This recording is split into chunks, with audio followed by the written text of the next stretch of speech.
Hello again. This is Roger Kochbar for the Bioelectricity course. This is week 7, lecture segment number 11. I thought it'd be useful to have a problem session, and in the problem session to address a very famous problem. We know that our sources tend to come in pairs, a positive source and a negative source. That's because the underlying mechanism of operation has current coming out of a fiber and current going back in. So the assignment is to derive an expression that gives the potential from a source-sink pair, and to do it as a single term. In other words, not I0 over R minus I0 over R prime, but all in one term. There's some notation that is commonly involved. Let me write that on the screen. So here's the source, and here's the sink.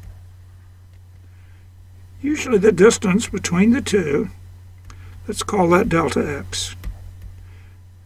And the intensity, I0 minus I0. Because we are thinking of a pair. People define the term P equals I0 delta x. Sometimes P is thought of as a scalar quantity, that is the magnitude. Other times P is thought of as a vector quantity.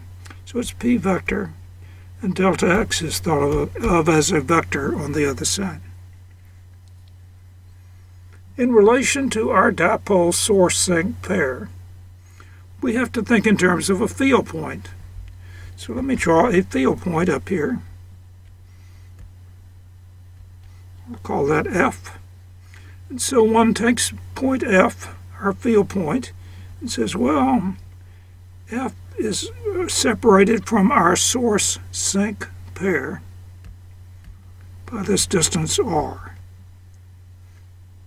And again, R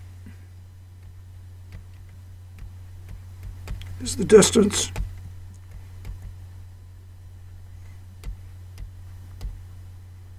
from P.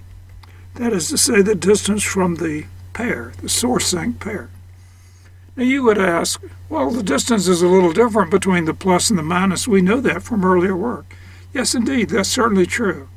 But let's suppose that the field point is a long distance away, so that the separation delta x is small in relation to R. So we'll say delta x is much less than R. Under those circumstances, can you derive an expression that gives the potential at F, phi F?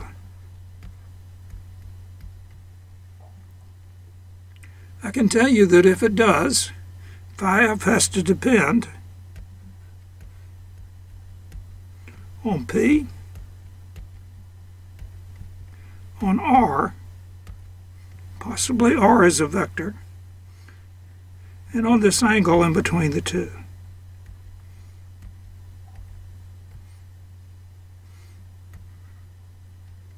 This now is not theta the velocity, this is theta as a geometrical angle between vector P and vector R.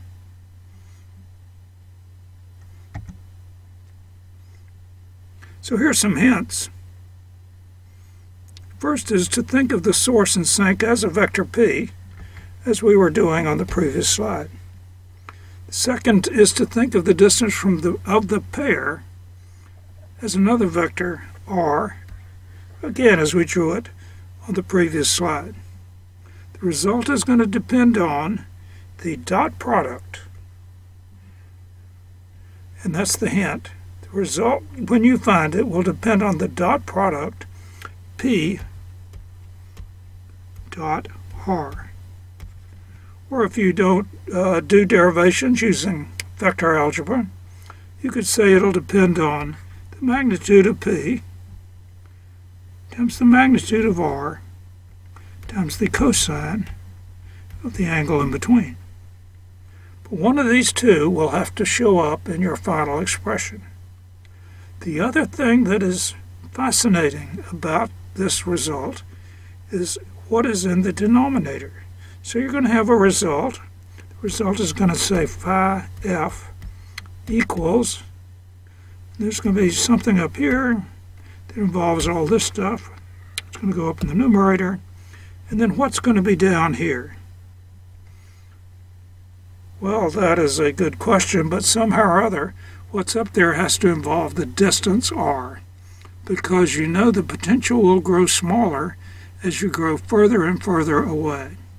But is that over r, or r squared, or r cubed, or some other function of r? That's what you've got to figure out. Good luck working on this problem. I'm not going to work it out.